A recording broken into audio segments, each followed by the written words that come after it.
Later, Jimmy Fallon welcomes Keira Knightley. NBC Tonight.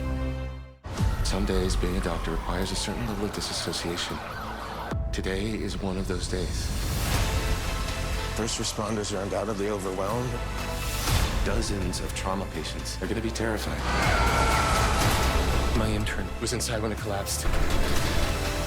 This building is a ticking time bomb.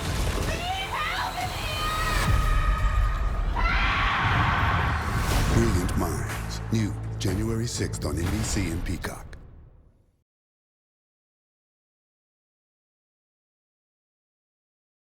I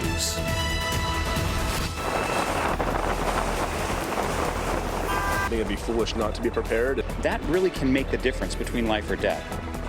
There it is, our breaking news. It's being called a dangerous and rare wind event, and it's already started, as you can see, in some parts of our area. And after what we saw last month, crews are on high alert.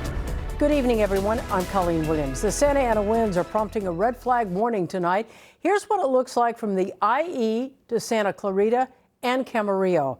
We have live team coverage tonight. NBC4's Tracy Leong live in Camarillo. Major concerns there with the mountain fire still a fresh memory and the chance some residents will have their power shut off. But we're going to start right now with meteorologist Melissa McGee. She is here with a look at what we're dealing with right now. Melissa. And Colleen, right now we're starting to see those winds pick up in a lot of those wind-prone locations up across areas in the Santa Clarita Valley, the San Fernando Valley, and Ventura counties. You can see Santa Clarita gusting up to 35 miles per hour. Over in Oxnard and Ventura County, close to 40 miles per hour, nearly 50 miles per hour there in Ontario. So the winds will continue to strengthen as we go throughout the overnight hours. In fact, during the overnight and for that ride into work tomorrow, wind gust futurecast showing you those gusts will still be strong in those same spots I just mentioned out across areas in LA and Ventura counties. And look at the colors here. When you see the dark purples, that's an indication of winds anywhere from 40 to 50 miles per hour. And then the light shade of purple, that's winds anywhere from 50 to 60 miles per hour. So we've got a red flag warning because it's the strong Santa Ana winds on the way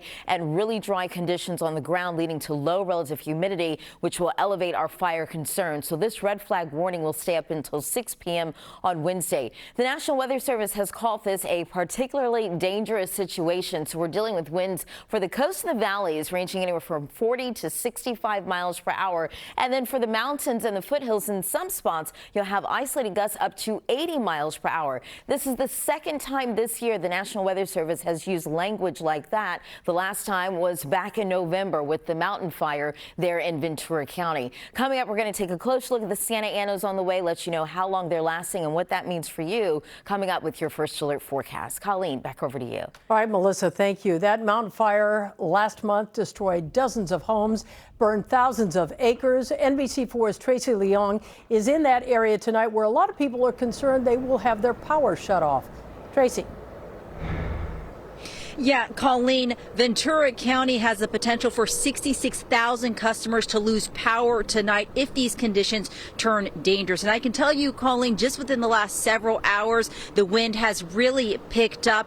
You can see behind me the tarps that are attached to these fences. These are blowing. You can see the trees, the branches, they are swinging back and forth. And just driving around this area, we did see some branches on the roads and in some of the parking lots. Now, with these high winds comes the drop in temperatures. I can tell you personally, it feels a lot colder than it did when we hit at 7 o'clock with you earlier tonight. And people I spoke to in Camarillo, they still remember the mountain fire just last month, and they said they are not taking any chances.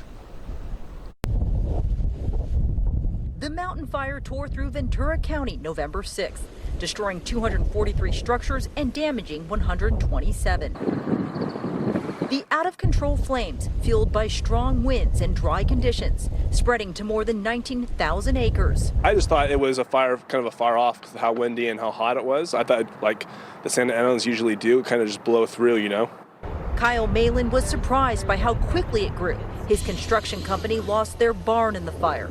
With similar conditions expected to return, he's packed and ready. If you don't learn from the mistakes of the past, you're destined to repeat the same mistakes. And so I think it'd be foolish not to be prepared and do what you could to kind of help out, you know, your neighbors and keep an eye on the weather. Tonight, the Ventura County Fire Department is warning people to be prepared to leave their homes in a moment's notice. with the mountain fire serving as a reminder. This is a serious situation. When these